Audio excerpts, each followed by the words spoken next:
You could start speaking up.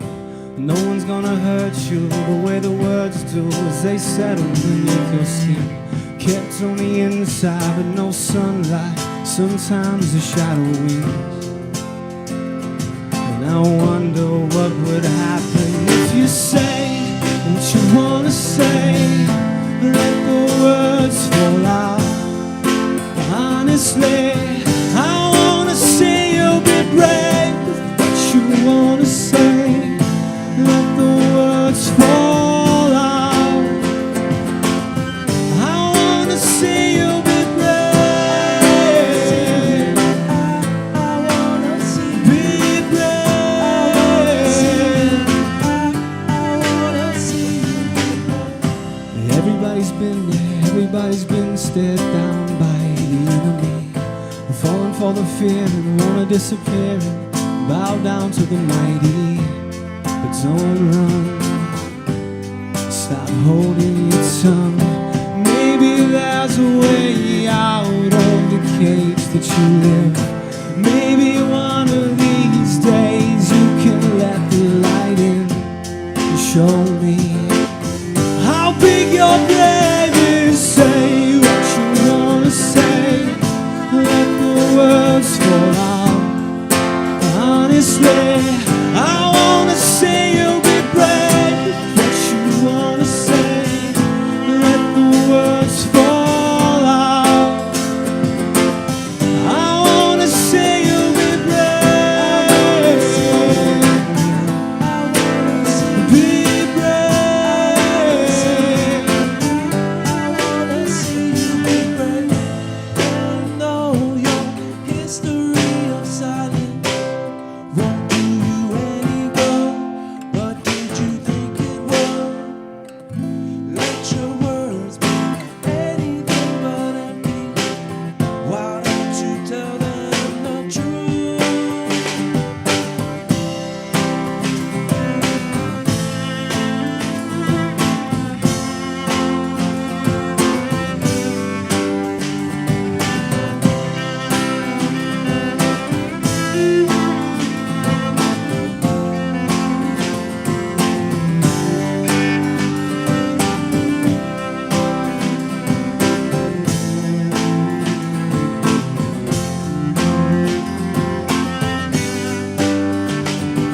Say what you wanna say.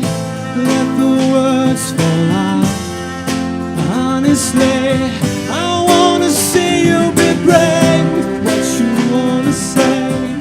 Let the words fall out. I wanna see you be brave. Be brave. I wanna see you be brave. I wanna see you be brave. I wanna see you be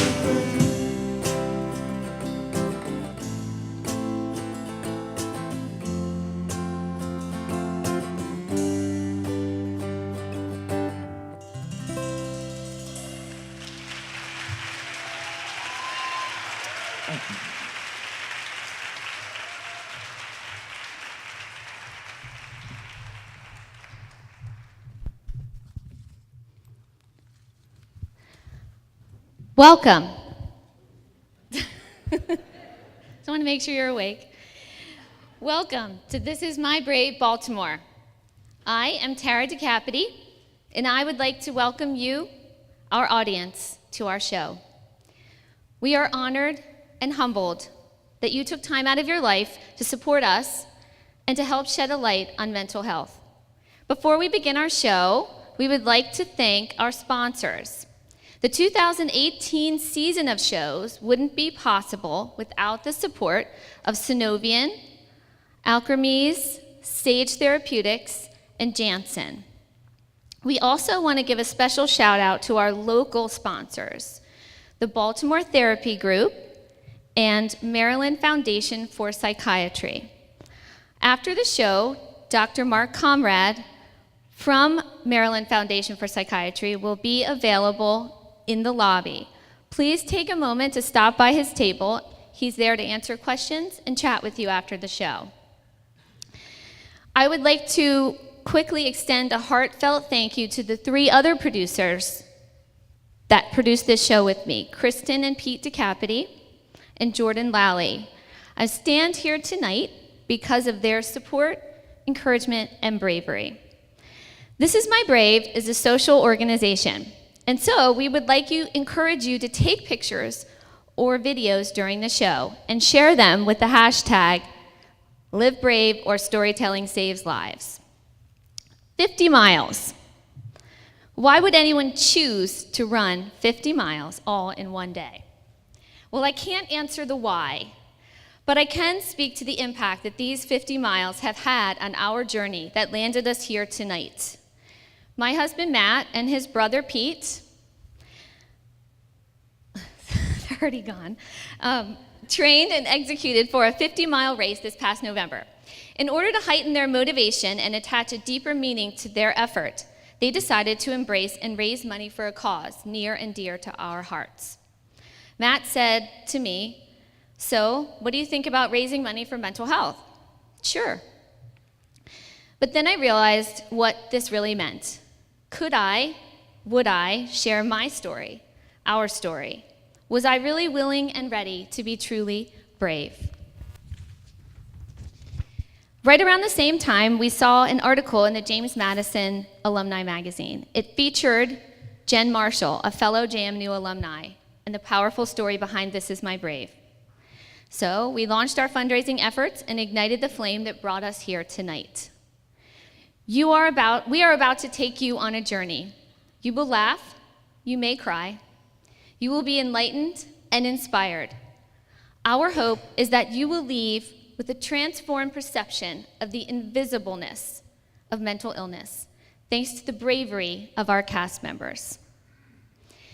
1 in 5 Americans live with a diagnosable mental health disorder. Many suffer in silence because we don't talk about mental illness. We are here tonight to show the world that we are your friends, your colleagues, religious leaders, neighbors, and community members. As you listen to the stories being shared, our hope is that you will allow the truths to fill your heart with compassion and a deeper understanding of mental illness. We also want these stories to inspire you to share your own story. We are living proof that there is no healing in silence. Storytelling truly saves lives.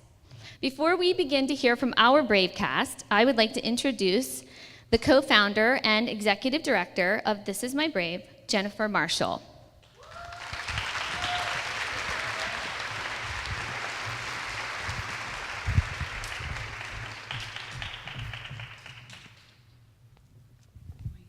Oh, you can use that. Okay. Hi, everybody. Oh my gosh, you can't even see anybody out there with these lights. My name is Jennifer Marshall, and I live with type 1 bipolar disorder. Over the past 12 years, I've been hospitalized 5 times for manic episodes. The first time came out of nowhere after barely sleeping for a week. The second episode happened 2 weeks later, and I was admitted to a psychiatric ward on Christmas Day. During the years I was having my 2 children, twice I was taken out of my home in handcuffs by police officers, driven to the mental hospital in a police car.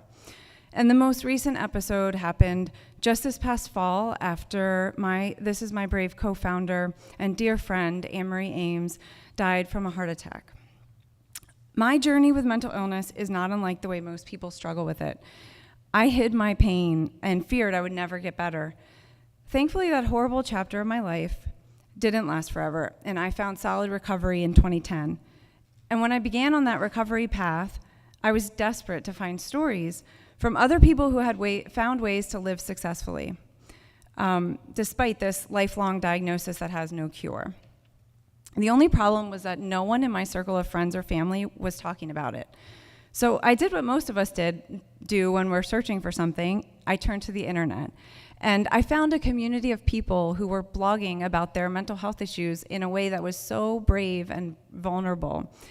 They inspired me. So I began writing my own story on a blog that I titled Bipolar Mom Life. After 2 years, the blog eventually led me to launch This Is My Brave with Anne-Marie. The power of This Is My Brave lies in the power of storytelling, a person's ability to be vulnerable, raw, and honest. These days, we put our highlight reels on social media, afraid to show of any flaws or struggles. But in reality, pain is a human condition. It's when we're able to open up about our journeys through darkness that we help others to heal. We help not only ourselves to heal, but others. And these individuals find us online, on YouTube, and via our blog. We hope that in knowing that if one person up there can share their story, and they were able to make it through, then others can too. Since 2014, This Is My Brave has produced 38 unique shows in cities across the US, and we became international with 2 shows that were in Australia last year, with another one in Australia this year. This show tonight, is our 39th show to date, and we're so thrilled that you're here with us to witness these brave storytellers. 2018 marks our 4th year of helping people tell the world mental illness is a part of who I am, but it's not all of me, it's just a part of my story. Our YouTube channel contains over 600 personal stories from our shows, and this year we're working with volunteers to produce 20 all-new shows across the US and our first documentary film. When one person decides to be brave, they give others the permission to do the same. I like to say that brave multiplies brave. Our organization was devastated last fall by the sudden loss of our co-founder. This Is My Brave wouldn't be where we are today if Anne-Marie wouldn't have joined me in tackling what at times feels like the impossible challenge of ending the stigma surrounding mental illness. It's been difficult imagining continuing without her, but we know that she would have wanted us to press forward. As Anne-Marie said during the production of our very first show, this show is like we're putting a pebble into the lake, and it's going to ripple out, and more people will be able to hear the stories.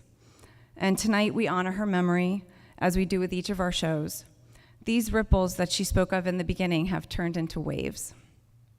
This Is My Brave's mission is to get to a place where one day we don't have to call it brave for talking openly about mental health issues. We'll simply call it talking. And we're doing this again tonight, one person and one brave story at a time. So let's get started. Please welcome our first brave storyteller, Anna.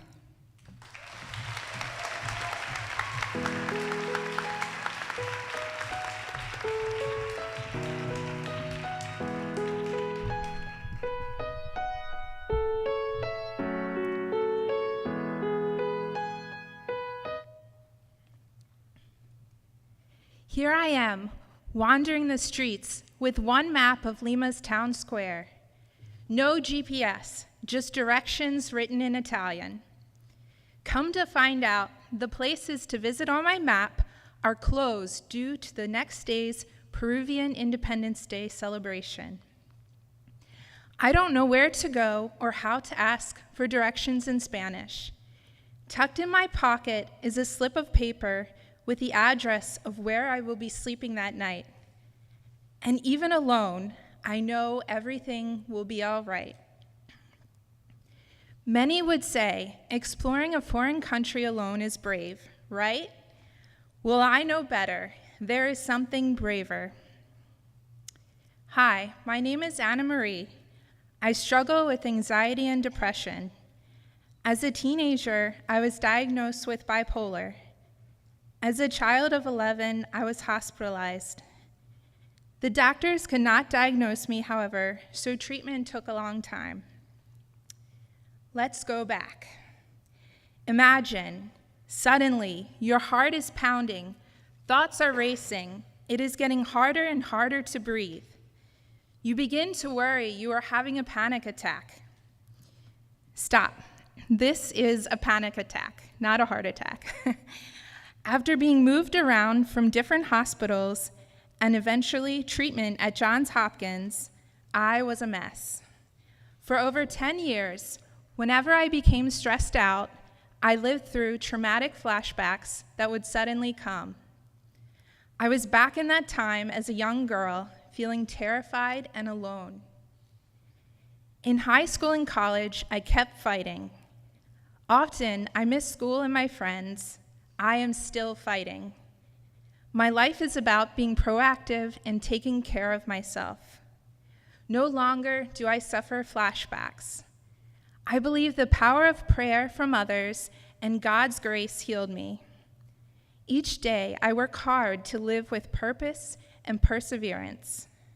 So yes, now I'm an explorer of 4 foreign countries, hold a steady job, and an aunt to 20 nieces and nephews, with 1 more on the way. Swing dancing and soccer are my favorite ways to exercise, and I am boldly courageous. Not because I'm an adventurer, but because each day I wake up and choose to get out of bed. Fear and depression are no longer my captains. In 2014, I wrote down 5 goals on my bucket list. The first is to write and illustrate a children's book. The second, to be a missionary in Peru. The third, to paint a Madonna and Child. The fourth, to finish a bachelor's degree and pursue a full-time career, if okay with my health, and find the man of my dreams. Not sure how that fit into 1 goal. And the fifth was to travel back to Italy. With the support of my family, an amazing mom and dad, friends, a knowledgeable and consistent doctor, an encouraging counselor, and by the grace of God, I am overall healthy, happy, and have checked off 2 of these big dreams. One of them I've even done twice. Yes, it is amazing the value of accomplishments, big and small, that change one's perspective of self. In living out my dreams, I have grown more confident and excited for the future. Sometimes the biggest accomplishment of the day is getting out of bed and brushing my teeth. Other times, hosting and making cookies with my 7 energetic nieces for a tea party extravaganza. So sometimes anxiety and depression are rough, and I have missed out on some milestones that others take for granted. But through living and battling my personal struggle with bipolar, I have become a better and more compassionate person. Any illness or major struggle is hard, but there is so much beauty in coming out weak or strong along the finish line. So today, I am grateful to take 1 more step. My name is Anna Marie, this is my story, and I am boldly courageous. Thank you.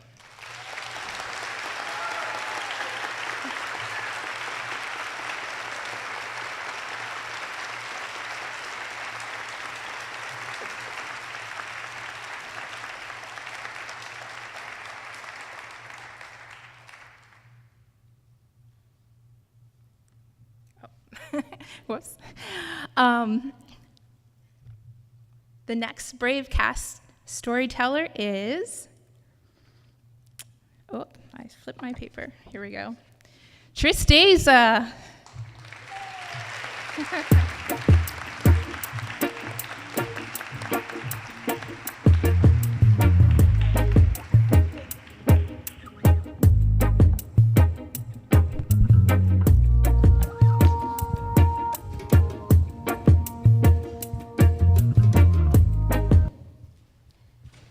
Before I leave the stage, I will sing the only song I was meant to truly sing. It is the song of I am. Yes, I am me, and you, we are. I love us with every drop of our blood, every atom of ourselves, our wavering particles, undaunted flags of our being, neither here nor there. Alice Walker. Hi, my name is TK, and I have type 2 bipolar disorder. The following is a poem that I wrote called Dear Brain. I got the inspiration from a Muhammad Ali and George Foreman fight. So George Foreman was picked to win this fight over Muhammad Ali. Everyone said he was gonna win. So they went into the fight, and George Foreman was beating up Muhammad Ali for about 6 rounds. Then after the 6th round, Muhammad Ali whispered in George Foreman's ear, "Is that all you got?" And then went on to knock George Foreman out. So, dear brain, tell me that's all you've got, all in my head with that nasty talk. You've got me in a hole, dark and cold, but the anger's hot, heat you send to me, pushed your way onto me. Please, that's all you've got? I'm flying in the air with not a care, dancing in the street, no despair. Your hold is sweet, like berries everywhere. Hurt replaced with highs, that makes me feel like I can fly. Invincible me, but it won't last, I foresee. The high doesn't last, yes, you've done it again. I'm back on the ground, feeling bound. That's all you've got? I asked of you. All you put me through, I've paid my dues. You thought you broke me, I'm stronger, you see. I realized how not to be trapped by you. With all you do, I still push through. I had the wisdom to get help, even with all that you've dealt. Now, I will tell you all I've got. I am beautiful and smart. I have great dreams, and I've got much heart. I feel less sadness and more joy. Pain and pleasure, feeling is a treasure. Yes, stronger and riser, I am a survivor. Now, I will show you all that I've got. I will dance and breathe, see a burst of light shine within me. All too bright, like a star in the night, screaming from a mountaintop. I will push you back, you will break, but I'll be intact. This vision you see, and yes, you will believe, the power from my mind, trust me, it is a sign that I've got the strength you cannot unbind. This is me, all that I got, peace in my mind, and life is kind. It's with beauty I see my true journey. Here I stand before you, look at me, I've done it. Yes, I'm in recovery. Thank you.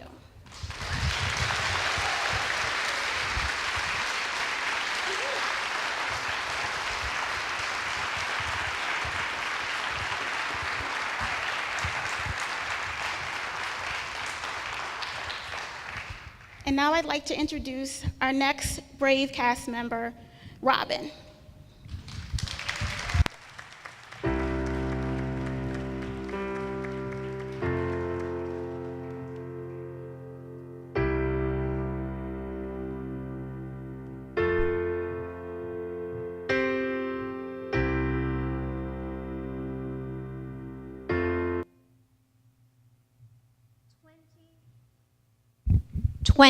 Years ago, this fall, I went to the gym and the manager told me I couldn't come in. I couldn't work out that night. What? Who was this woman, the manager? I didn't know who she was. Her name was Patty. Well, I knew that she had cancer. Her hair, or lack of hair, gave her away. But this was a stranger. What did she know about me? I didn't know anything about her. She said, "You're too sick. You're not well." She looked in my eyes and she said, "It's time for you to take a break. Gain some weight, gain some strength, get a doctor's note. You can come back." I was mad. I fought with her. I showed her, not my brave, I showed her my indignation. I was going to work out. Well, she showed me some of her indignation right back. She said to me, "You know what? We have to watch you constantly. Did you know that? Because we're worried you're going to collapse." And then my anger turned to fear, because you see, if I couldn't work out, as I had done every night for the last year and a half, that means I had no break from the voice inside my head that said I was a terrible professional. I was a bad daughter. I was just bad. If I couldn't work out, I could not escape how I felt about myself. And so I became even angrier at her. And she showed me some of that back. Patty said to me, "You know what? You're pissing me off." She said, I'm watching you kill yourself while I am fighting for my life. Okay, she got through to me. The next thing I know, I'm standing in front of the mirror at the gym, and Patty is gently, lovingly showing me all the things about my body, the veins sticking out of my head, and finally, the bones sticking out of the back of my pelvis. Could I see those things? Yes, I could see those things. I dissolved in a pool of tears on the floor of that gym. And Patty scooped me up, and she walked me back to her office, and she did the thing that made the big difference, the stranger that got through to me after my parents, my coworkers, my friends couldn't get through to me. Patty showed me her brave. She told me about her own struggles, her own behavioral health issues. She told me about her hitting bottom. And she told me how she got back on top. And because of that, I realized that I could do it too. She helped me devise a plan, and in 2 days, I was in a great eating disorders program, one where not only did I recover after 11 years from my eating disorder, but I got the help that I needed for a lifelong bout of depression and anxiety. Finally, I got what I needed. And while I was in there, I had huge revelations. I was 31 at the time, one of the oldest people in there, and I looked at the 10-year-olds, the 12-year-olds, the 15-year-olds, and I felt such empathy that I hadn't felt in a long time. I just wanted to take these young women in my arms and tell them that they were so lovable. And what I realized was that that's what I needed for myself. Could I do that? Could I tell myself that I was eminently lovable despite my flaws? Yes, I could. And believing that has been my touchstone as I have continued to fight depression and anxiety and the voice that tells me that I am not enough. I am here today to tell you that help is available for eating disorders, and recovering from an eating disorder is possible. Help is available for depression, and as bad as you might feel one day, you can feel better. As anxious as you feel in a certain situation, you can feel better. Help is available. I am here to tell you that. And I am here today to pay tribute to Patty Clark and to thank her for showing me her brave so that I can show you mine. Thank you.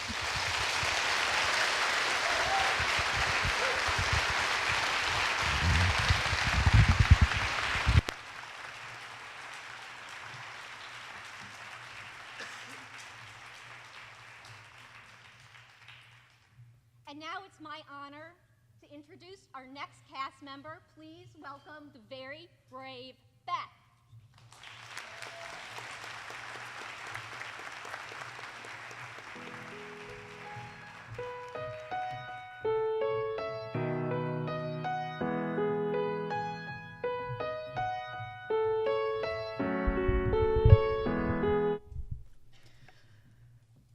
My story is called From Numbness to Oneness, Recovering Body, Mind, and Soul. And I'd like to dedicate my story on the eve of Mother's Day to my mother, Esther, whose own story of mental illness is intertwined with my story of recovery from mental illness and addiction. And to all families and children who've yet to find support and healing, that they may know recovery is possible for everyone. My mother began giving me her prescription pills when I was around 12. She would say this was just to help calm me down a bit and take the edge off. That's how she survived. Almost 10 years passed before she was diagnosed with schizophrenia and got the help that she needed. Growing up, I'd seen my dad sit down every evening for a drink. He'd call it an attitude adjustment. My drinking began when I discovered that I could sneak booze. Some days I'd put liquor in my thermos and took it to school. This wasn't to be cool. I never told anyone. I just needed to numb myself out enough to get through the day. That's how bad my pain was at 12 or 13. I remember the feeling of warmth, fuzziness, and the numbing that came with each drink or pill. My parents' divorce, sudden loss of family and friends, living in isolation with a parent with untreated mental illness. My pain grew exponentially. Abuse increased as my mother focused her attention onto the only person there with her, me. She told me I was bad, evil, wrong, and even a poison. I made the only natural conclusion I could. Something must be wrong with me. Many nights, I'd wake to my mother's voices, sometimes finding her standing over my bed. I'll kill you. I'll kill you. I'll kill you now. I'd hear it over and over again, in the night, and sometimes in the daytime too. I'd remain frozen, trying to be invisible, praying for someone to save me, that I would wake to another day. I felt a sense of terror that it's still sometimes hard to speak of. I wanted more than anything to call on my mother for protection, but instead I needed to protect myself from her. I experienced severe anxiety, panic attacks, and depression. Later, I would come to know this as PTSD. I had frequent migraines and other unexplained symptoms. I began to believe suicide was my only way out, contemplating it often, later attempting it twice. In college, my pain surfaced even more, and my need to numb out intensified. I'd pass out and black out, often waking up, not even knowing where I was or who I was with. My health issues increased. Many days I did not get out of bed. I was diagnosed with fibromyalgia, which doctors told me was all in my head. I was offered painkillers and antidepressants to cope with my imaginary symptoms. But I discovered a combination of alcohol, marijuana, and cocaine worked far better. After dropping out of school, my depression was so deep, I had little will to live. I couldn't imagine going through life with this vast hole inside of me. I felt like one day I would just fall in. I was filling that hole with alcohol, drugs, and anything else that could keep me in numbness. I was utterly lost and hopeless. Yet there was something that kept me holding on, a deep inner longing in my soul to feel connected. This feeling had always been there, keeping me alive. In my 20s, I started studying different paths, seeking that connection.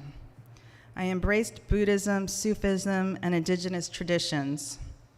I practiced yoga and meditation and other holistic approaches. I went to therapy too. I came to understand the impact of trauma on my life, and I worked hard to heal the root of my pain and addiction. As my pain began to lessen, my substance use did too. I didn't know what recovery was or that I was even recovering. I was just focused on being out of pain emotionally and physically in more natural ways. Still, I had times when my pain arose so strongly that the hole inside of me would burst open, emerging like a tsunami, trying to drag me back down into the dark abyss. Believing there was no real way out, I would slip back into drinking, using drugs, and wanting to die. Although these feelings and patterns became less and less over time, they still recurred for many years. In my mid-30s, my journeys led me to visit a shaman who journeyed through a process called soul retrieval to reconnect a part of me that was lost. In shamanism, an ancient form of spiritual healing, it is believed that a part of the human soul is free to leave the body and may do so to protect itself from threatening or dangerous situations, including trauma. The shaman reported that she found my inner 13-year-old hanging from the edge of a vast abyss by her fingertips, which were slowly slipping away. This was the feeling I had most of my life. Hanging by my fingertips on the edge of a vast abyss and slowly slipping away. I could feel the pain, the terror, and the trauma that this part of me still carried. It was so immense, it could fill that vast chasm. As my healing continued through shamanic and holistic practices, I came to understand what I had experienced on a deeper level. I learned to reconnect and nurture my inner ones so that they could feel safe without my needing to numb out. And I discovered that healing the hole inside of me came through embracing and loving myself. In being willing to travel into the darkest places of my being, I was able to find my inner light and reclaim the true essence of who I am. A new life emerged I never imagined was possible. My healing journey led me to apprentice and become a shaman myself. I learned how to support others in reconnecting to heal their core wounds. Today, I feel blessed to be able to support others on their recovery journeys through shamanic healing and holistic practices. This is the gift of my past trauma and pain. The message I've learned through my journey is this: you are already whole, you just need to remember. You are already whole, you just need to remember. This is my brave. Thank you.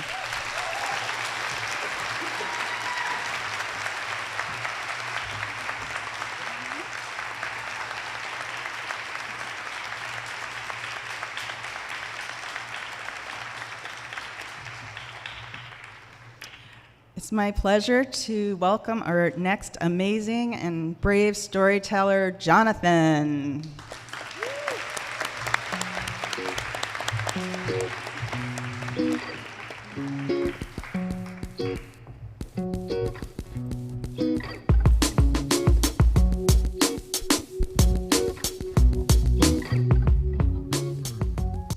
Hello, everyone. My name is Jonathan Gibbs, and I've been diagnosed with bipolar depression, post-traumatic stress disorder, and anxiety. I really use music as a therapy to help me get through some of the things I'm going through. And at this time, there was a point in my life where I needed a song. I was looking on the radio for a song, and I was going through so many different things, and I found the best way for me to get this out is to use music as my therapy. So I got on my drum machine, and I started banging on it, and I pulled out my notebook, and I started writing in it. But all of this was a way to help me cope with what I was going through.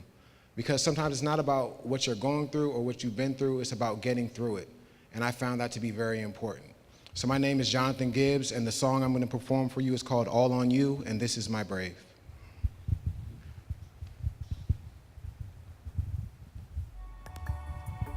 Yeah, it's all on you. The day's getting long, so tell me what you gonna do. Be true to yourself, the only way to stay true. So be you and stay true and be you. You either stand or you fall, oh yeah, it's all on you. The day's getting long, so tell me what you gonna do. Be true to yourself, the only way to stay true. So be you and stay true and be you. And be you and stay true. Look, I'm just living and breathing. I'm not knowing the reason. I swear it's all falling. It's not even the season. Don't know what to believe in. So I'm sitting here grieving. Feel like I'm in the way. Maybe I should be leaving. I must be forgotten, my hard work not stopping. I'm scheming and I'm plotting, if you rockin' or you rockin'. So I had to get it poppin' for the cops come to knockin', and them birds get to flockin'. I ain't worried about nothing but how I miss my kids though. Show them how to live though. Am I living life or going under like the limbo? Let the lights dim low, get high and smoke dro, cause really man, that's all they know. We dying every day. I'm just trying to make a way like it's NBA 2K. I'm just trying to make a play. I'm just trying to get that cake, and there ain't no celebration, so I gotta get this money. Watch me work my occupation. Need a doctor in the gym, it's cause you know I'm sick with it, and I guarantee the flow like I broke the dam with it.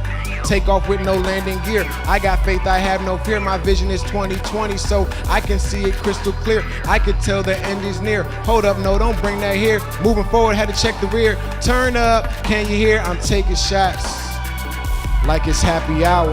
You say you want the power, so don't be a coward. You either stand or you fall, oh yeah, it's all on you. The day's getting long, so tell me what you gonna do. Be true to yourself, the only way to stay true. So be you and stay true and be you. You only stand or you fall, oh yeah, it's all on you. The day's getting long, so tell me what you gonna do. Be true to yourself, the only way to stay true. So be you and stay true and be you. And stay true and be you. Sometimes you don't know how strong you are until being strong is your only choice. My name is Jonathan Gibbs, and this is my Brave.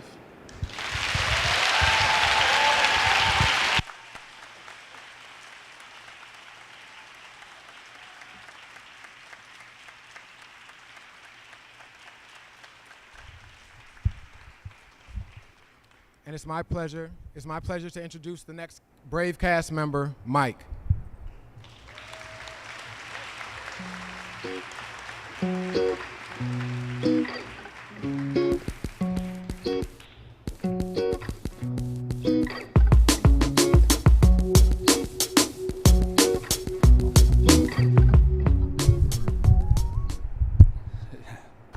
Yikes, I don't know how I let them talk me into putting that first picture up there with the eyes crossed and everything. Glad there's not any little kids here, traumatize them for quite a long time. Good evening, everybody. My name is Mike. I suffer from generalized anxiety disorder, panic disorder, and occasional depression. I am happy to be here, however, although my journey started a little more nerve-wracking. I had never heard of This Is My Brave before when two of my good friends approached me and asked me to audition. And they said, you have a really good sense of humor, you should really try out. And I said, well, so, what do you want me to do? And they said, how about comedy? And I sent me right into basically a panic attack. I said, well, why would I, it's such a serious topic, why would I want to come up and joke about that? And originally, it took a while, but I finally decided that if my story could help anybody relate to mental illness or issues with anxiety or panic attacks, or if I could make somebody laugh, I decided that it would be worth it. So I agreed, and thankfully I was chosen to be part of the cast. Ironically, as soon as that happened, I started to tell all my friends and family, hey, I'm going to be in this show. And they said, that's great, aren't you worried though? Worried that you're not going to be funny? And I said, well, I wasn't before, but I am now. Asking somebody with anxiety if they're worried about something is the absolute worst. You don't even have to finish the sentence, Are you worried? Yes. Let's just leave it at that. So I've been suffering from panic attacks for about 11 years now. My very first panic attack, I said I can look back on it now and laugh. At the time, it was not funny at all. I was driving home from work one day. I was on 95 North. And all of a sudden, my heart started pounding out of my chest. And not the type of, racing heart that you get from working out or running. It was just very hard beating, scary, So I started freaking out a little bit, and then I realized that I was having a lot of trouble breathing. So I didn't know what was going on. Then my extremities started to lock up on me, and I said, this is not good. I said, I need to, this is the big one, I got to call my family, tell them I love them, get all my affairs in order, And this was also back before iPhones, I still had a flip phone. So, given all that information, a little audience participation, can't breathe, heart pounding, what do you think's happening? Heart attack, right? So, I couldn't bend my fingers. I had a flip phone, and I had to use my nose to open the phone and dial 911. On top of that, my father, who had suffered from and survived 2 heart attacks when he was younger, had always told me, if you ever think you're having a heart attack, cough really hard. Start coughing really hard. So here I am, 195 with my car, using my nose to call 911, telling the operator I'm having a heart attack, coughing as loud as I could. So, long story short, ambulance came, picked me up, took me to the hospital, explained to me that I was not having a heart attack and that I had just had a massive panic attack. I said, I wouldn't wish it on my worst enemy. Well, maybe my worst enemy, but not, So then once it was diagnosed that I had, the panic attack and panic disorder, then comes, you got to go to the therapist. I said, I knew I had it really, really bad because the first time I walked into my psychiatrist's office, I walked in with my pants around my ankles, and she said, clearly I can see your nuts. So I knew I was in trouble then. Then she started talking about all the different kind of medications I could take. She said you could take this medication. Side effects include night sweats, numbness and tingling down one side of your body, trouble breathing. And I said, well, as divine as that sounds, do you have anything else, So she said, well, you can try this medication. And she started out right away, and she said, this one, side effects include, erectile dysfunction. And I said, whoa, stop right there. That's going to be a hard no for me, Doc, So eventually I got on a good regimen. So I'm starting to wonder if the big man upstairs doesn't think I'm that funny. So I got on a regimen that worked for me. It didn't cure me altogether, but it definitely was better. So then the first few years of it's like nuts. Maybe I should stop talking. So then came the first few years of the panic attacks, and I made more trips to the emergency room than I care to remember. It got to be like Chili's call ahead. I'd call up, and they knew me on a first name basis. They'd be like, hey, Mike, what's going on today? And, hi, Susan. I'm having chest pain. I can't breathe. I'm on my way in. Please make sure my room's ready. Make sure Bonnie's there today. She's very gentle with the IVs. And it got to the point, I said, I probably earn like frequent flyer miles, like with a plane, like with hospitals. So I could probably go visit any emergency room in the continental United States for free. So over the years, I learned coping mechanisms. And as you've heard tonight, some people deal with music or writing or, meditation. You got to find what works for you.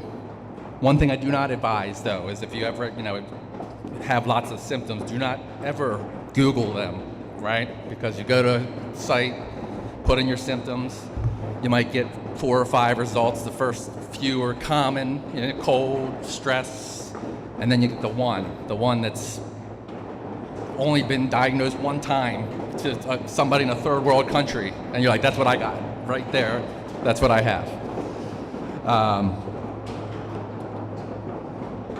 But living with anxiety and panic attacks,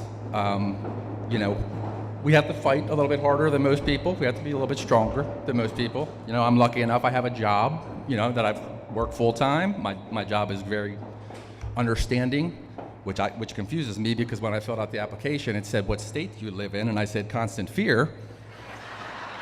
And yet they hired me anyway. So, you know, and we tend to be tired. We tend to be more tired than the normal person. I take my fair share of naps. If it were an Olympic event, I'd have more gold medals than Michael Phelps. So, but everybody up here on this stage, or anybody who deals with mental health issues, are superheroes to me. You know? And just like everybody else, I wanted to be a superhero when I was younger. I said, but I would make the worst superhero. You know, I would be like the hot Flash. You know, my superpower would be being able to jump to the worst possible conclusion in a single bound. Yeah, I'd be a member of the Injustice League, not the Justice League. So, hopefully, I'd have some other superheroes with me, like the incredibly insecure Hulk, or Worry Woman, or Captain Anxiety. So, but if I could just say one thing to everybody, is just there is hope. This organization has proven that to me. There is hope, and never ever give up. So thank you for letting me tell my story.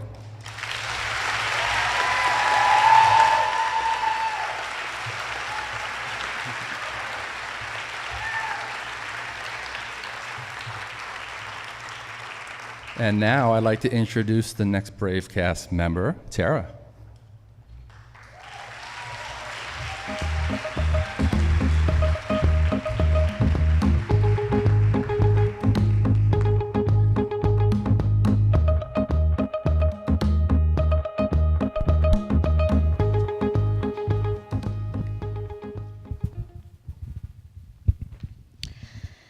Mommy, can we have a dance party?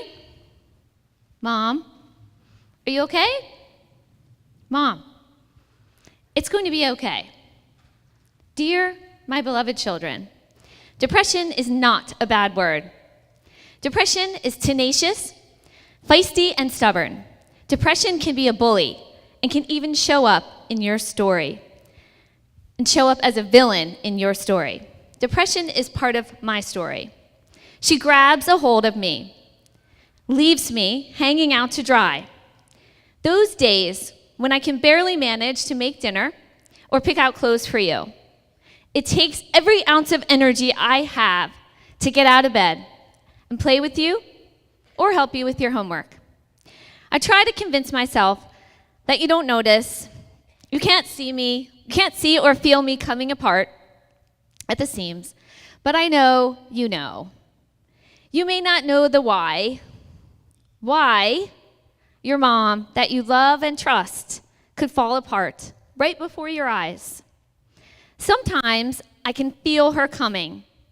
Other times she sneaks in through the back door and grabs a hold of me when I am least expecting it.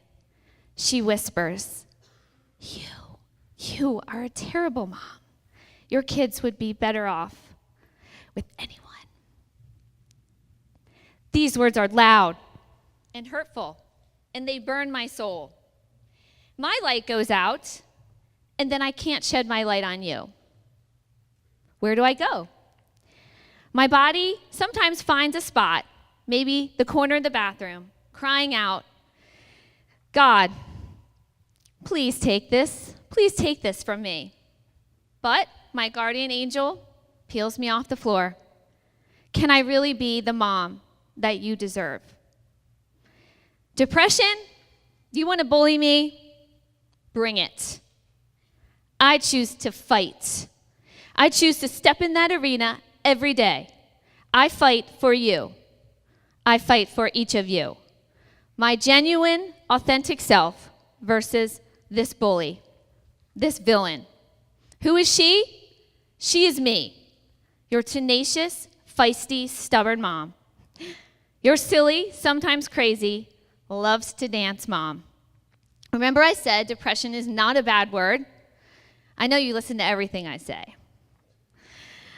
When I am surrounded by darkness, I can feel the pain of the world. and the darkness fades, because the storm will pass, and there is a rainbow. In order to get back up, to feel the beauty of that rainbow, I have to be strong, feisty, and courageous. This villain in my story has not won. She may be sneaky and persistent, but I will outsmart her. Dear Braden, I know that my villain has shown up in your story. You are the superhero in your story. You are fierce, tenacious, strong, and compassionate. You have already tapped into your inner champion to win battles that you have faced. You got this. You are my hero. Dear Riley, Braden, Ava, and Sage, you are the sunshine of my soul, the gold coins at the end of my rainbow. It is okay to not be okay all the time. Your feelings matter. You matter. Mental illness is a part of our story, but it is not all of our story. Faith, our faith gives us strength. God loves you. I love you. You are enough. I hope that my honesty inspires you. This is my truth. This is my story. This is my brave. Mom, are you okay? Mom, it's going to be okay. Mommy, can we have a dance party?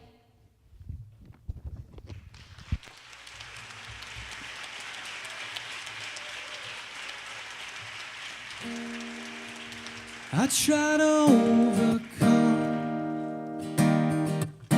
the habit I've become, the voices in my head singing to just give in, and I try to overcome and transcend the fool I am, but I'm still an animal. No matter how free you try to live, I'm still an animal. I'm still an animal. I'm still an animal. I'm still an animal. And I try to overcome the past that brought me here, the future in my head, built from the worst of my fear, and I try to overcome. I know they've done me wrong, but I'm in the wake again, and thinking that's where I belong. I'm still an animal. I'm still an animal. I'm still an animal. I'm still an animal. Get free from myself. Think of all that we could be. Get free from myself. Think of all we could be. But I'm still an animal. I'm still an animal. I'm still an animal. I'm still an animal. I try to overcome when I should just let live, 'cause I'm still an animal, and I got so much more to give. I'm still an animal.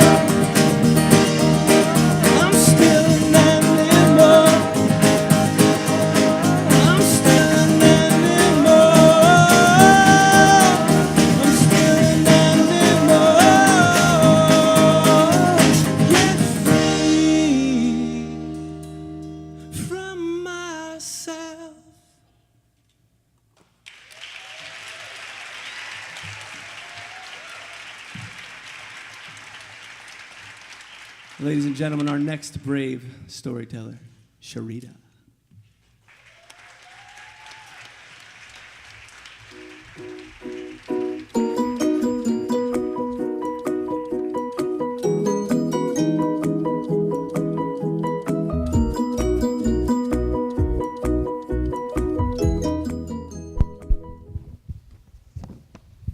Hello, everybody.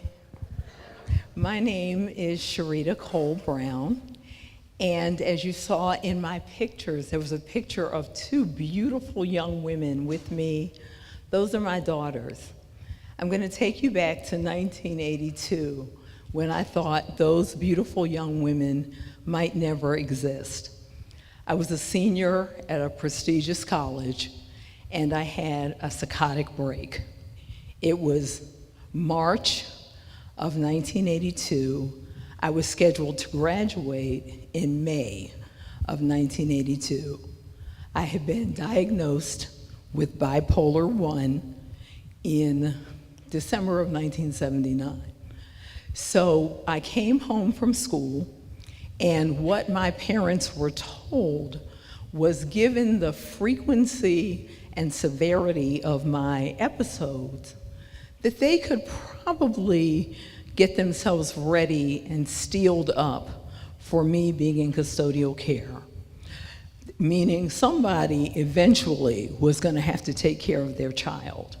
So we moved forward to 2018, and this is the cover of my upcoming book, Defying the Verdict.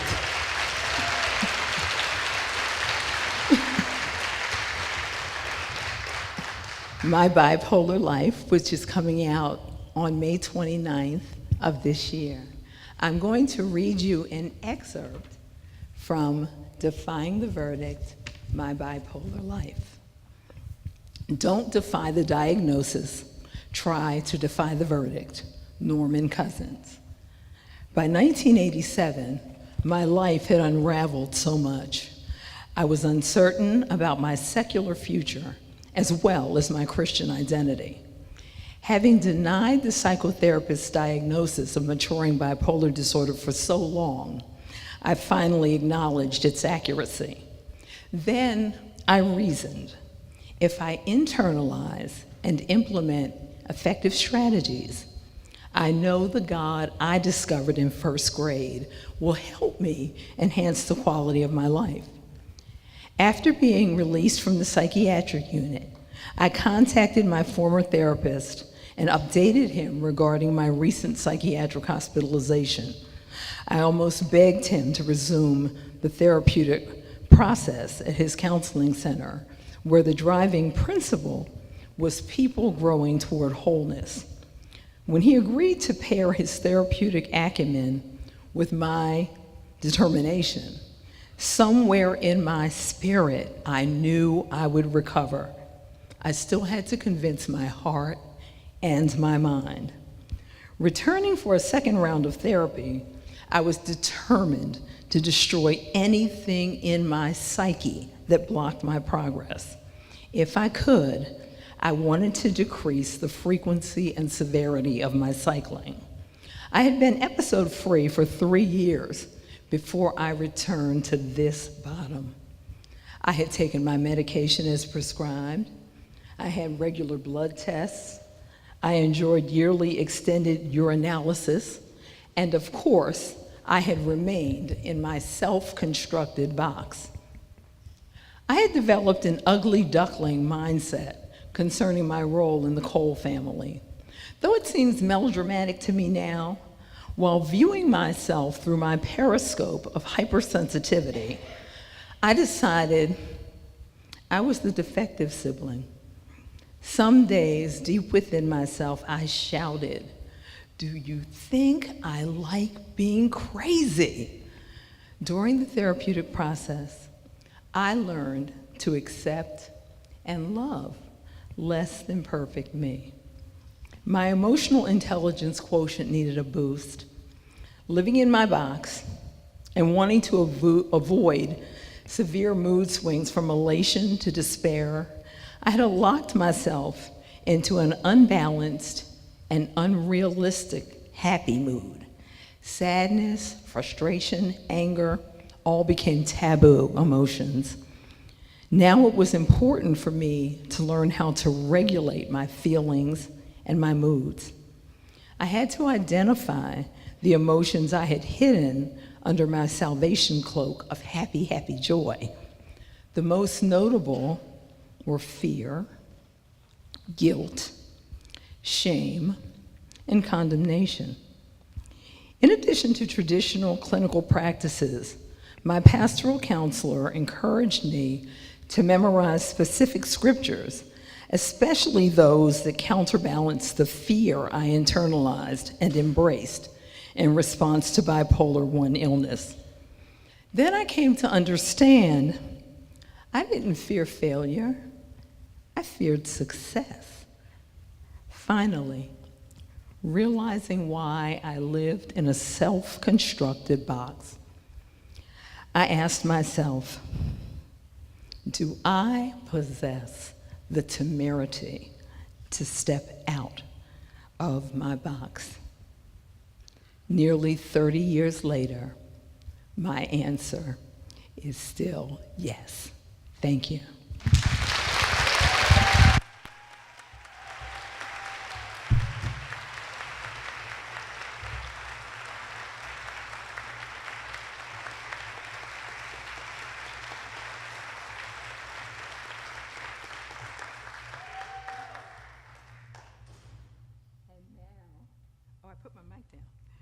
And now, we are going to call the wonderful, brilliantly brave Gabby to the stage.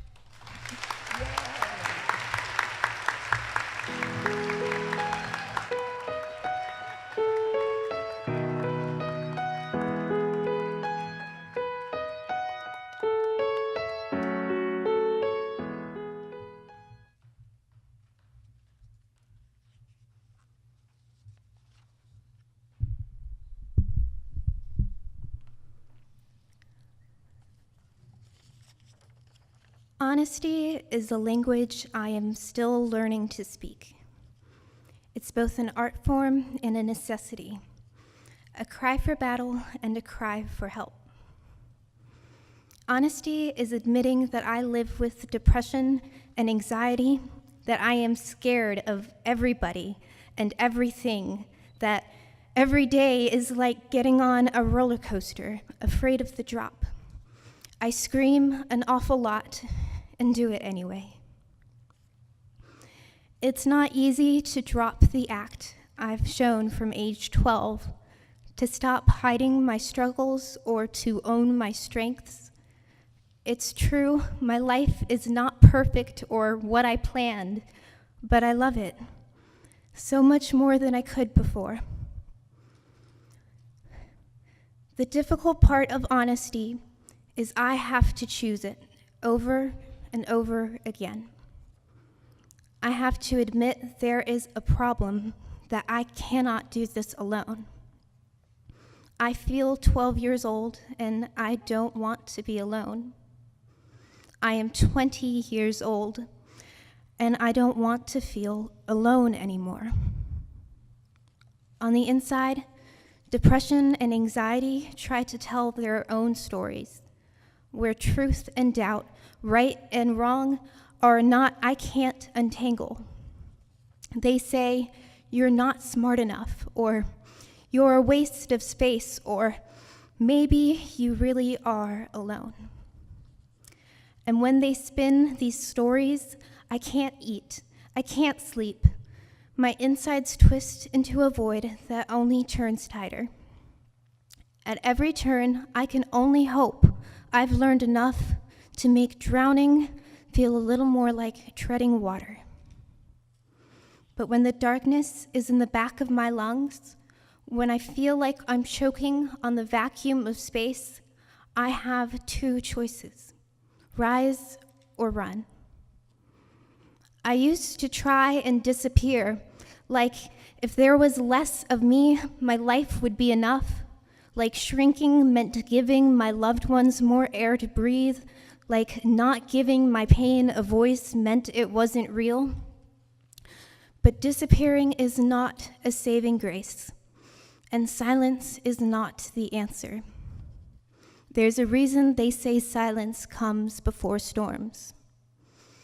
I have caused so many storms, but my ma says that truth always rises, and some days I just really want to rise too. So when I can, I choose honesty over disappearing. I ask you to listen.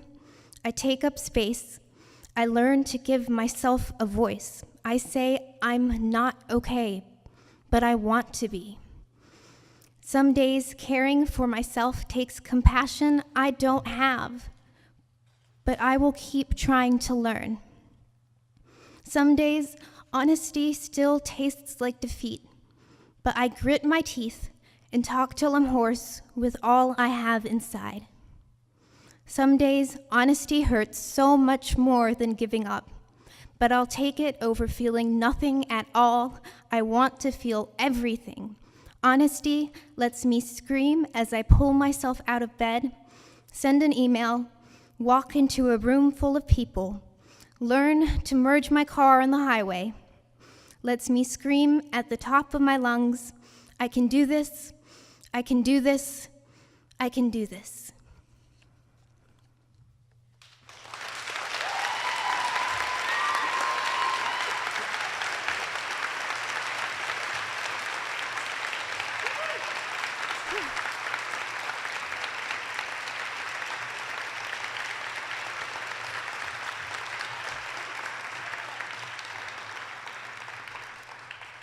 Next is the fabulous and brave Drea.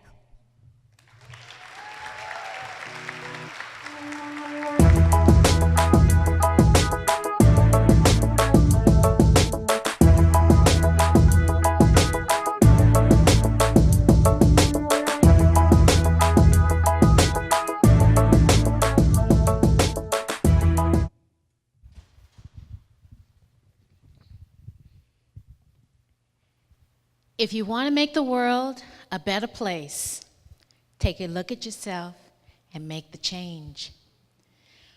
Michael Jackson hit it right on the head.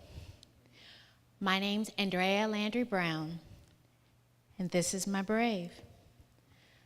I sat before the therapist, irritated, scared, and alone. My mother sat beside me for moral support, and that therapist, he sat right before me, front and center, spewing out cruel, vile words, sounding like Ben Stein from Ferris Bueller's Day Off. I remember thinking, this guy's a jerk. And he said, bipolar, bipolar, bipolar. The words echoed in my ears in stereo. This guy just pronounced me crazy. I didn't give him permission to do that. My fear turned to anger as I placed both my hands on the side of my chair, thrust myself forward in an effort to leap across his desk and attack him. Mom said, I ain't having that. She grabbed me by my waist, firmly sat me right back down in that chair. When my butt hit the seat, my mind flashed back to the times when I was told how ugly and stupid I was and how I would never amount to anything. And now this, bipolar.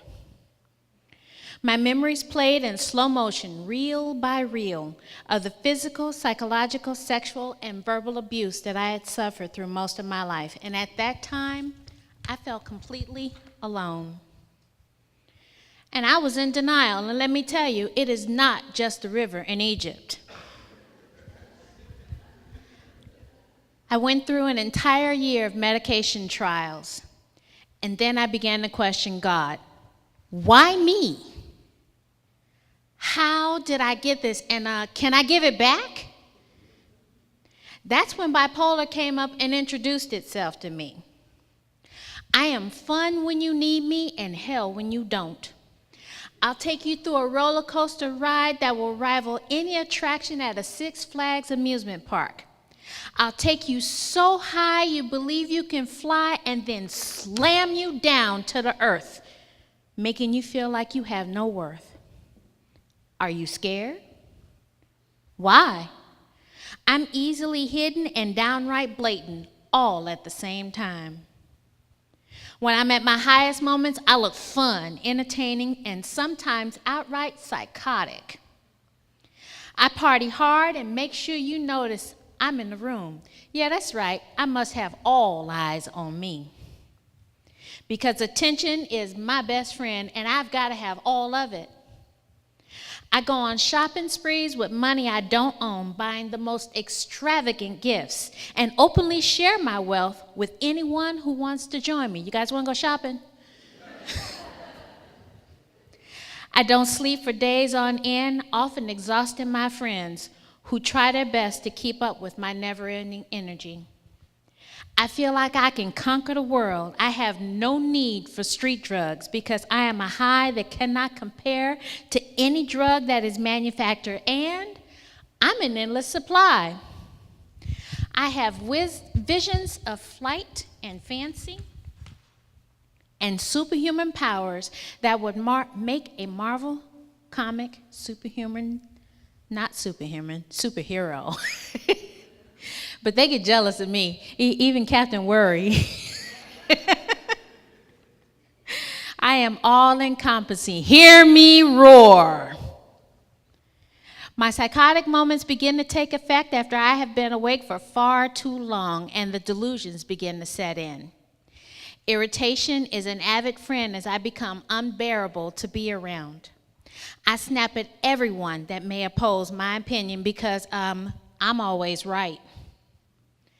On the flip side of my high points are my extreme low points. My mind will wander off into an endless abyss of what if and so what.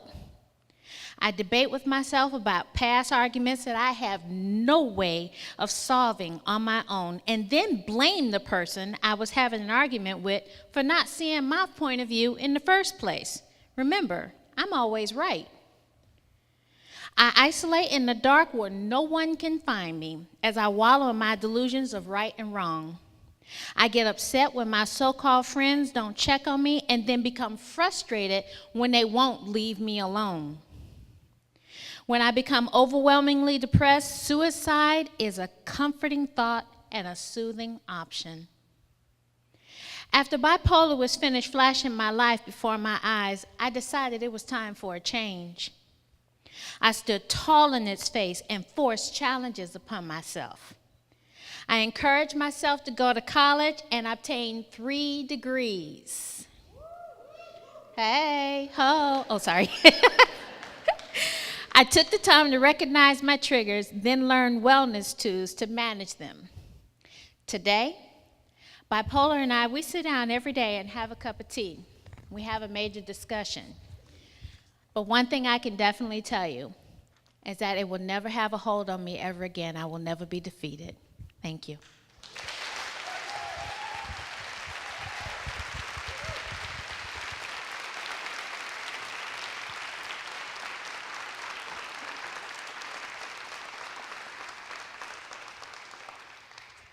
And now I would like to introduce my co-partner in bravery, Miss Shay.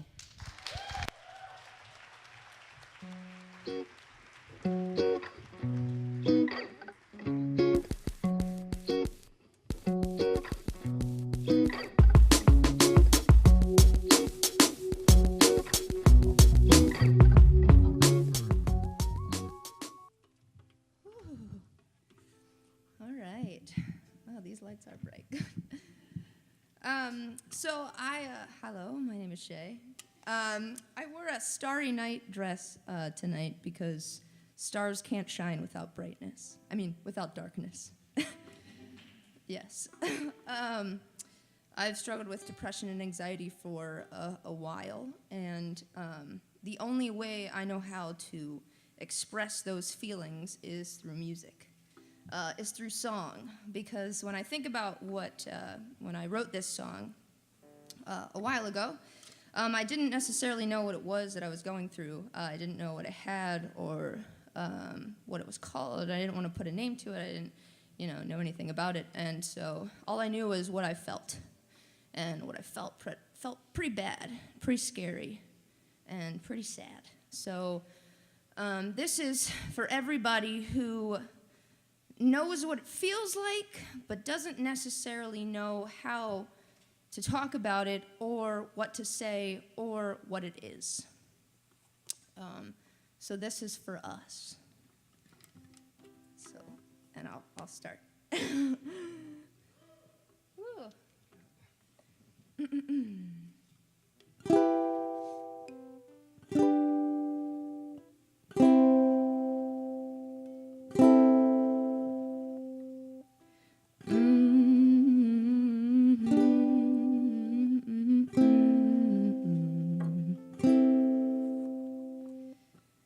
Put a suction to my brain, but it's already been rearranged. Oh,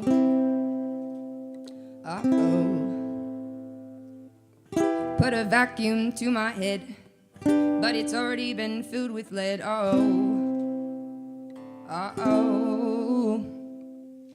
Only one way to solve it now. Bought a gun and made it pow.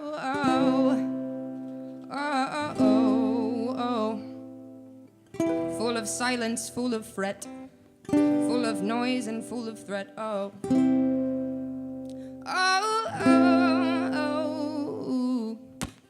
powder, powder, powder. Powder, powder, powder, powder. Powder, powder, powder, powder. Powder, powder, powder, powder. Powder, powder, powder, powder. Powder, powder, powder, powder. Powder, powder, powder, powder. Powder, powder, powder. More sitting by myself alone with pieces of me I don't know. Smiles drawn across my face in every room, in every place, and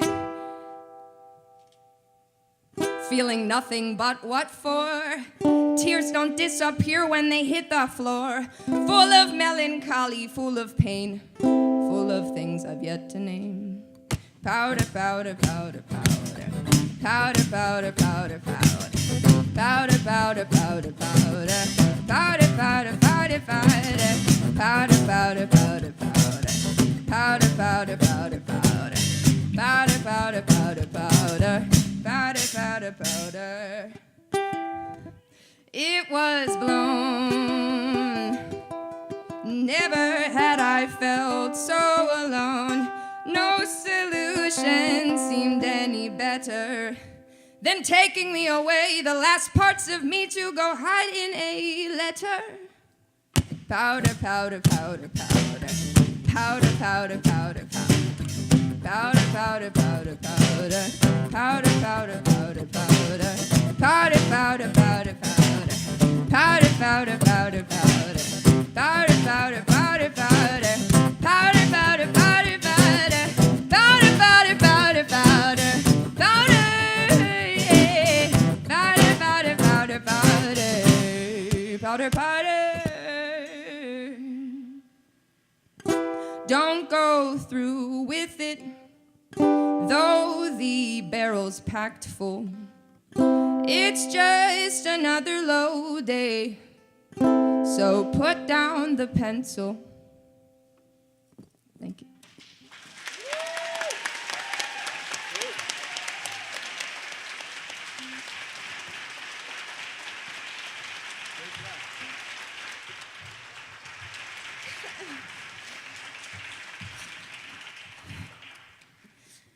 And now I'd like to introduce the brave, beautiful Bryn.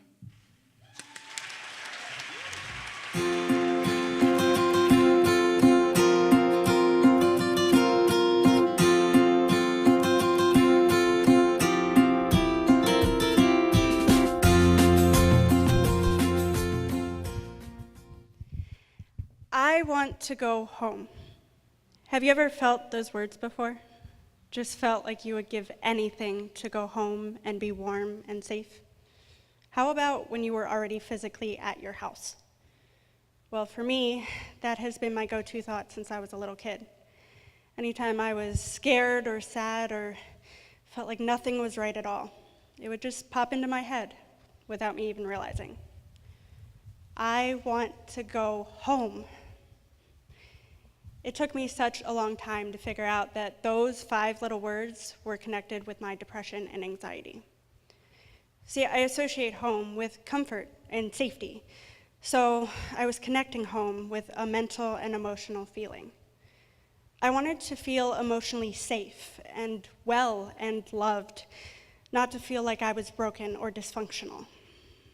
Unfortunately, I began believing from an early age that I was not good enough.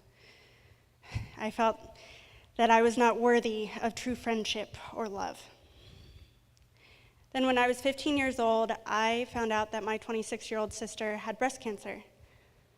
She was a fighter, the strongest that I've ever known, and yet she wasn't strong enough to beat this.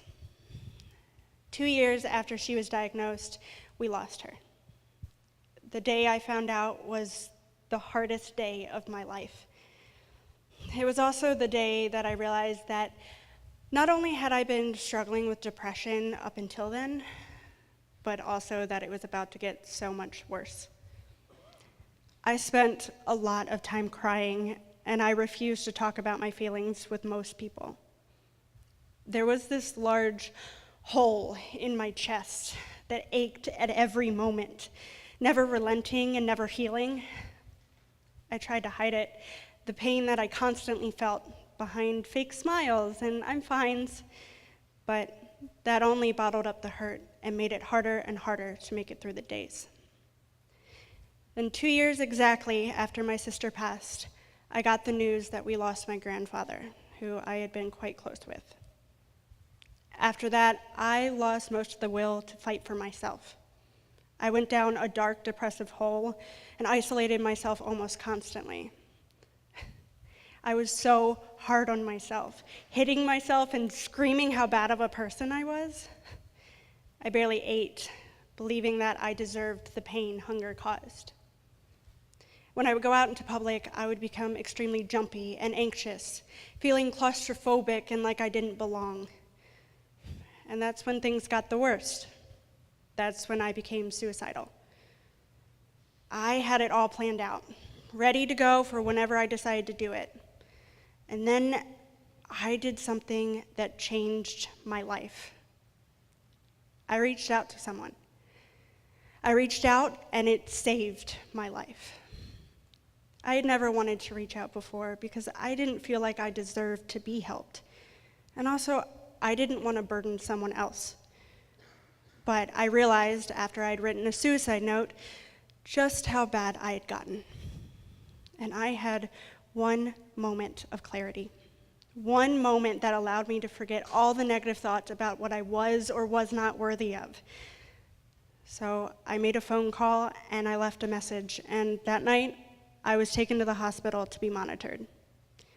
It was miserable, but it really opened my eyes and taught me how to accept help. And I vowed never to let myself get so low down again. For me, my depression and anxiety are the hardest things to talk about.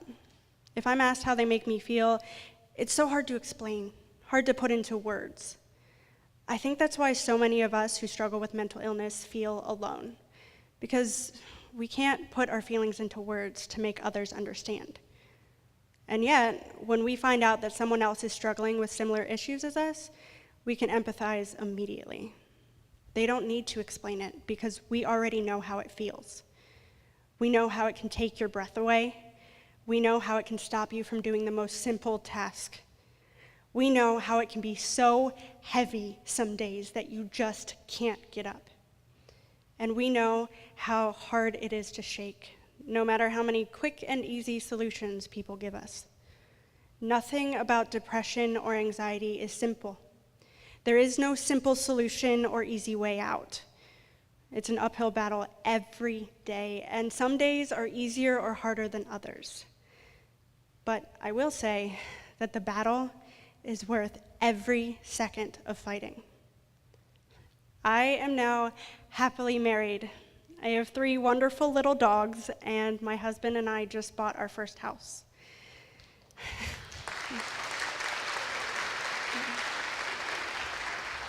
7 years ago, in the darkest part of my life, I never could have imagined that my life would be the way it is now.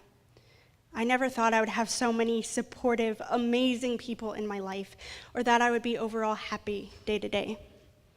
If I had gone through with my plan of suicide, I never would have experienced all the incredible things I have over the past 7 years.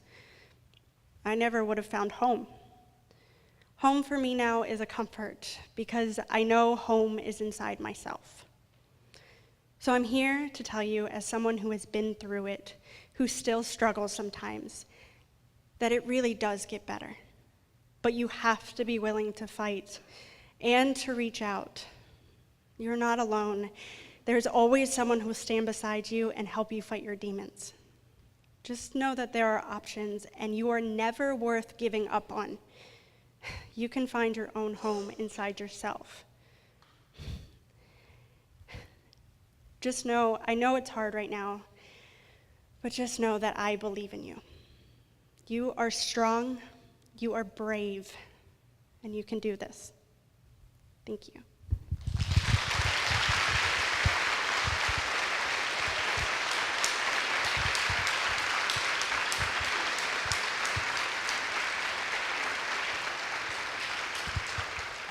It is my pleasure to announce the last brave performer, Jordan.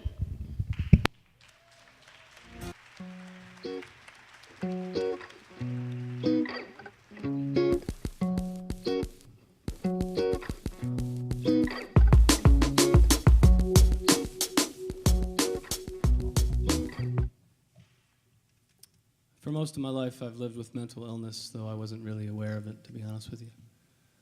From high school through my 20s and into my 30s, I experienced varying degrees of depression and a perpetual state of anxiety, particularly social anxiety, which at times was paralyzing.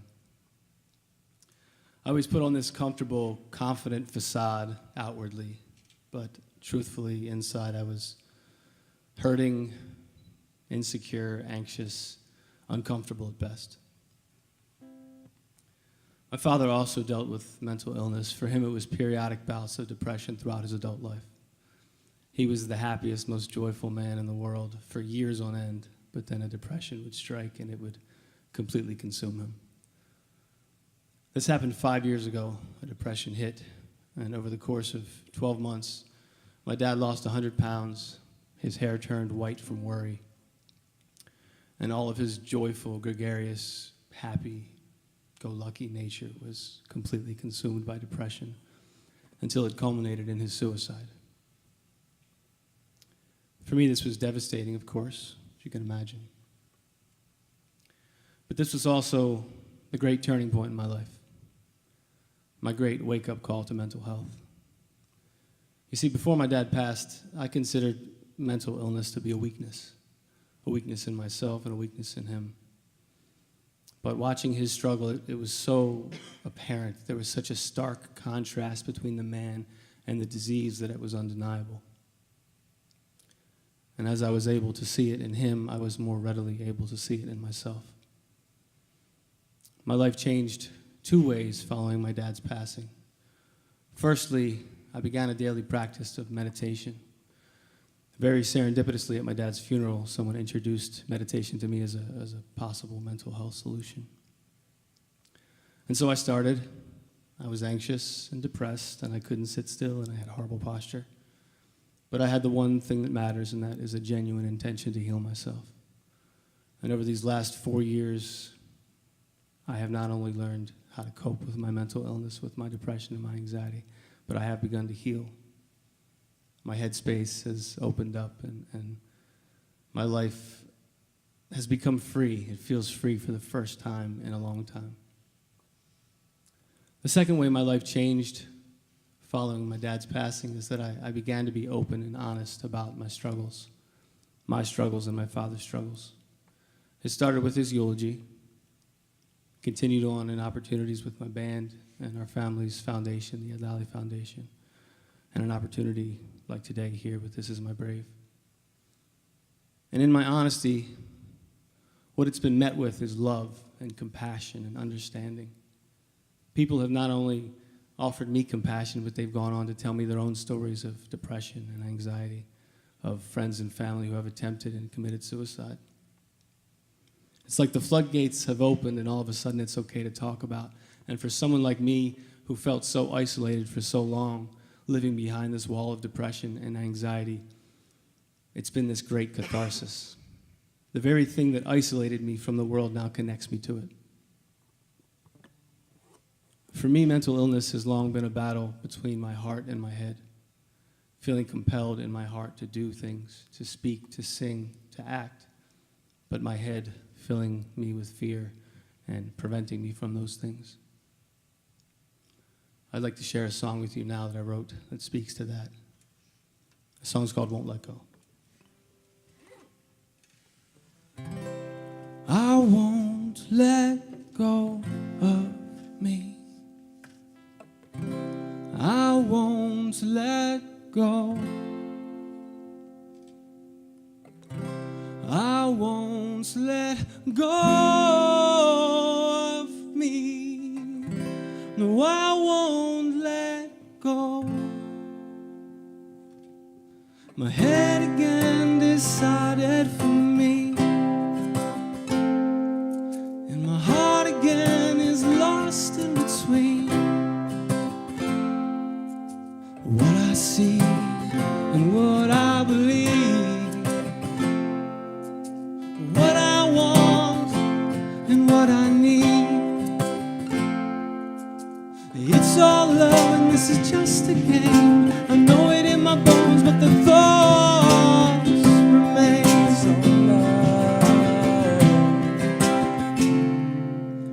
It's all love and this is just a game. I know it in my bones, but my head is and here I am compelled, but nowhere to be. Again in tears, again I pray, and again I plead. Last time around, I offered my dream, anything to find me some peace. It's all love and this is just a game. I know it in my bones, but the thoughts remain.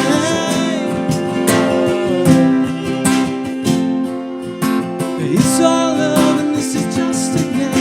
I know it in my bones, but my head aches. I hope a tortured soul makes a beautiful me, 'cause I won't let up and I cannot break free. Who I am is lost on me. Who I am is lost on me. And I won't let go of me. I won't let go. I won't let go of me. No, I won't let go. It's all love and this is just a game. I know it in my bones, but the thoughts remain.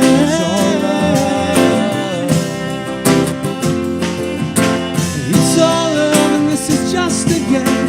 I know it in my bones, but my head.